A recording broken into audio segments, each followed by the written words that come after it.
గోదావరి పుష్కరాల తేదీలు ఖరారయ్యాయి. టీటీడీ సలహాలు సూచనలతో గోదావరి పుష్కరాలకు ముహూర్తం నిర్ణయించారు. 2027 జూన్ 26 నుంచి జూలై 7వ తేదీ వరకు 12 రోజుల పాటు పుష్కరాలు జరగనున్నాయి. 12 ఏళ్లకు ఒకసారి జరగనున్న పుష్కరాలకు ముహూర్తం నిర్ణయిస్తూ ఏపీ సర్కార్ గెజెట్ విడుదల చేసింది.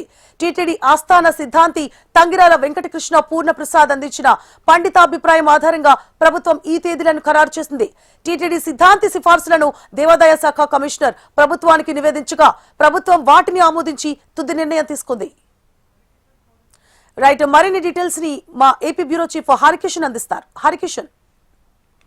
సువర్ణ, గోదావరి పుష్కరాలకు సంబంధించి దేవాదాయ శాఖ ఇచ్చినటువంటి నివేదికకు రాష్ట్ర ప్రభుత్వం ఆమోదం తెలిపింది. ఈ నేపథ్యంలోనే దేవాదాయ శాఖ అధికారికంగా గోదావరి పుష్కరాలకు సంబంధించినటువంటి తేదీలనైతే ప్రకటించింది. ప్రధానంగా 2027 జూన్ 26 నుంచి జూలై 7 వరకు కూడా గోదావరి పుష్కరాలు నిర్వహించాలని చెప్పేసి కూడా అధికారికంగా దేవాదాయ శాఖ అయితే విడుదల చేసింది. సో ఈ నేపథ్యంలోనే గత సంవత్సరం నుండి కూడా ప్రత్యేకంగా గోదావరికి సంబంధించినటువంటి ఘాట్లపై పూర్తి స్థాయిలో దృష్టి సారించి ఏర్పాట్లు చేస్తోంది. ఇప్పటికే ఇటు కేంద్ర రాష్ట్ర ప్రభుత్వాలు ఈ పుష్కరాల నిర్వహణ కోసం నిధులు కూడా విడుదల చేసినటువంటి నేపథ్యంలో ప్రత్యేక అధికారిగా వీరపాండ్యన్ను సమన్వయ అధికారిగా వీరపాండ్యన్ను నియమించడం కూడా జరిగింది. సో దీనికి సంబంధించి ఇప్పటికే పనుల పురోగతిపై ముఖ్యమంత్రితో సహా అందరూ సంబంధిత మంత్రులు అలాగే జిల్లా ఇన్ఛార్జ్ నేతలు వీళ్ళందరూ కూడా మానిటరింగ్ చేస్తున్నటువంటి పరిస్థితి ఉంది. ఒకసారి మనం చూసుకుంటే 2015వ సంవత్సరంలో గోదావరి పుష్కరాలు జరగడం జరిగింది. అయితే అప్పుడు కొన్ని చాలా కూడా తొక్కిసలాట కూడా చోటు చేస్తుంది. దగ్గర 29 మంది వరకు కూడా మృత్యువాత పడ్డారు.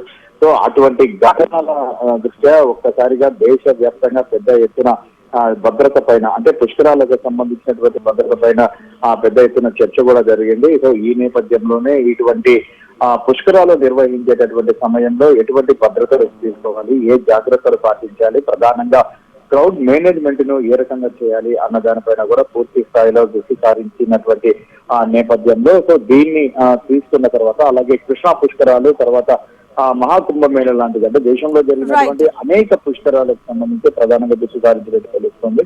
సో దీనికి సంబంధించి కంప్లీట్ గా అయితే ఆంధ్రప్రదేశ్ ప్రభుత్వం సిద్ధంగా అయితే ఉంది పుష్కరాలు నిర్వహించేది. Suvarna. Thank you for the updates Harikishan.